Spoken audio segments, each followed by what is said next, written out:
अस्सलाम वालेकुम, कैसे हैं आप सब। तो आज मैं बनाऊंगी बहुत ही डिफरेंट, यूनिक और बहुत ही मज़ेदार ये रेसिपी। वेजिटेबल कटलेट्स रेसिपी है।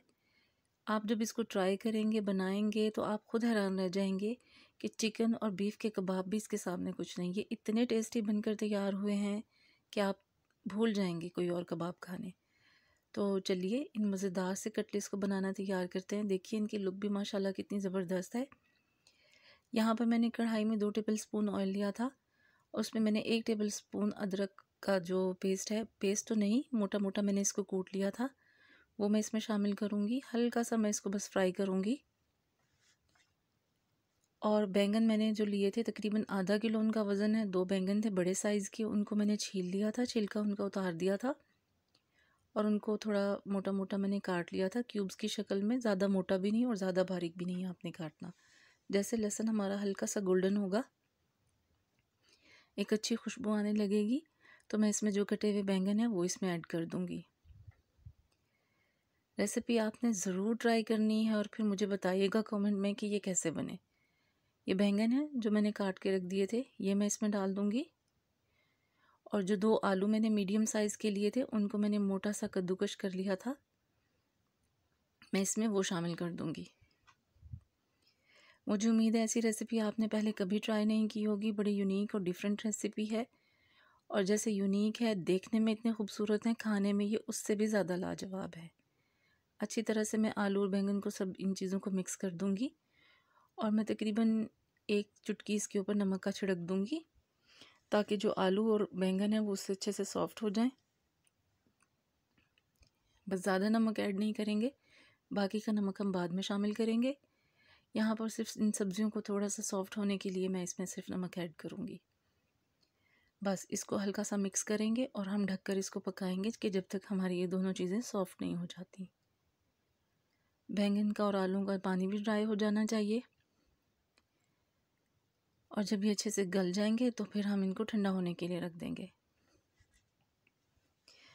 ढक्कन मैंने इस पर ढक दिया और अब मैं इसको पकाऊंगी उस वक्त तक जब तक कि ये दोनों चीज़ें गल नहीं जाती और जो सब्ज़ी का पानी है वो ड्राई नहीं हो जाता।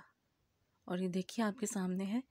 दरमियान में मैंने 1-2 बार इसमें चम्मच चलाया था, इसको मिक्स किया था, और अब ये रेडी है।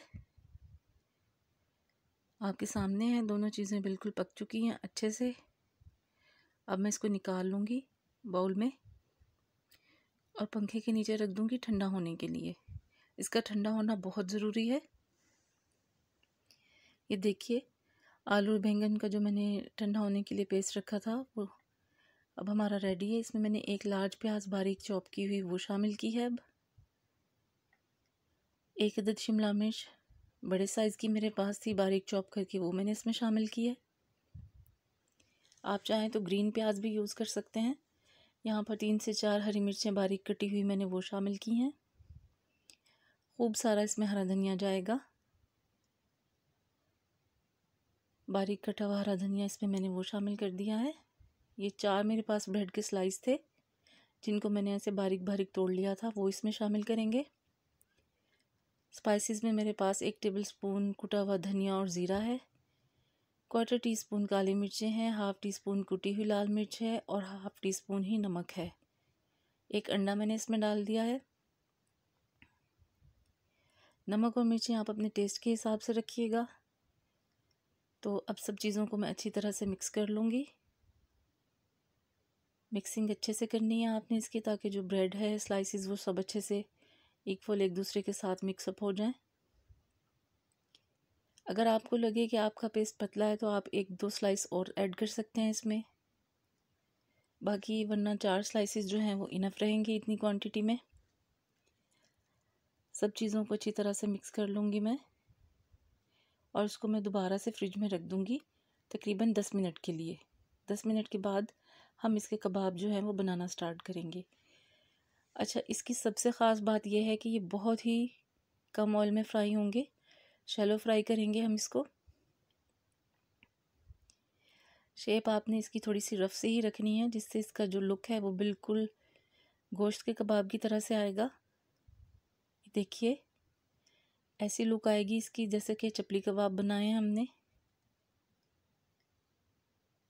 यकीन मानिए ये जितने इतने मज़ेदार थे कि मैं आपको बता नहीं सकती। बहुत मज़ेदार ये रेसिपी बन के तैयार होगी, तो आपने इसे ज़रूर ट्राई करना है। बस हल्के से ऑयल में ही बस हम इनको फ्राई करेंगे अच्छी तरह से। जब ये एक साइड से ब्राउन हो जाएंगे, क्योंकि देखिए चीज़ें आपके सामने हैं, सब पकी हुई हैं। और जो शिमला मिर्च प्याज है वो तो थोड़ी क्रंची ही अच्छी लगती है, इसलिए हम इसको थोड़ी मीडियम टू हाई हीट पे ही फ्राई करेंगे। लो हीट पर आपने इसको नहीं फ्राई करना, मीडियम टू हाई पर ही आप इसको रखें और साइड चेंज करें। सिर्फ 1 से 2 बार साइड चेंज होगी इसकी, इससे ज़्यादा नहीं। और ये देखिए कितना खूबसूरत कलर माशाल्लाह इसका बन के रेडी हुआ है। हल्का सा इसको मैंने प्रेस कर दिया है। बस अब इसे हमें दूसरी साइड से फ्राई कर लेना है, और ऐसा ही कलर दूसरी साइड तक आने पर हम इसको फिर निकाल लेंगे। लुक देखिए आप इसकी, कोई इसे देखकर नहीं कह सकता कि ये मीट से नहीं बने।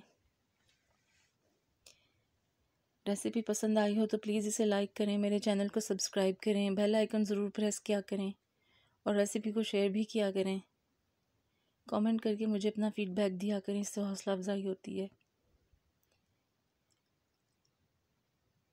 तो मज़ेदार से हमारे ये जो वेजिटेबल कटलेट्स हैं ये रेडी हैं। मुझे उम्मीद है इंशाल्लाह रेसिपी आपको पसंद आई होगी। ये देखिए मैं इसे प्लेट में निकालूंगी और करीब से आप देखें इसकी लुक, माशाल्लाह ये बहुत मज़ेदार है। ये देखिए, डिफरेंट चीज़ें ज़रूर ट्राई करनी चाहिए। आपको पता है कि बच्चे और बड़े ख़ास तौर पे बैंगन को पसंद नहीं करते। आप इस तरह से चेंज करके उसको ट्विस्ट दे के चीज़ों को बनाएंगी, सब्जियों को, तो बड़े और बच्चे सब शौक़ से खाएंगे। मेरे घर में सब हैरान थे इसको देखकर, इस रेसिपी को, और सबको बहुत पसंद आई। और ये देखिए मज़ेदार से हमारे जो कबाब हैं वो रेडी हैं। ओके गाइस, इंशाल्लाह फिर मिलूँगी आपसे नई रेसिपी के साथ। अल्लाह हाफिज़।